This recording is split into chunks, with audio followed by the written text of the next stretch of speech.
నీ తండ్రినే ఉద్ధరించని వాడివి, నీ తండ్రి మీదే గౌరవం లేని వాడివి, 9 నెలలు కడుపులో పెట్టుకుని అన్ని వికారములు పొంది, అన్ని బాధలు పొంది, మృత్యు సదృశమైన వేదన పొంది, ప్రసవించి పాలిచ్చి పెంచి పెద్ద చేసి నీ కోసం నోములు పట్టి వ్రతములు పట్టి ఉపవాసాలు చేసి పెంచి పెద్ద చేసిన అమ్మకి తద్దినం పెట్టని నువ్వు మిత్రుడన్న పేరుతో నన్ను ఆదరిస్తావా?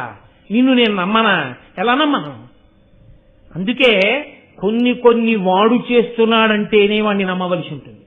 వాడు చెయ్యట్లేదు అంటే వాడిని నమ్మడం సాధ్యం అయ్యే విషయం కాదు. నేను క్షమింపబడదను కాక సనాతన ధర్మం నమ్మిన వాడిగా నేను అలాగే మాట్లాడతాను.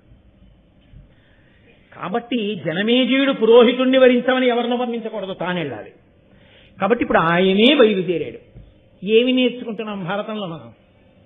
అన్ని పనులు అస్తమానం అందరికీ అప్పచెప్పేవి కావయా, కొన్ని నువ్వు చేసుకోవలసి ఉంటుంది. గురువుగారి పెట్టి శిష్యులు పట్టుకోవచ్చేమో,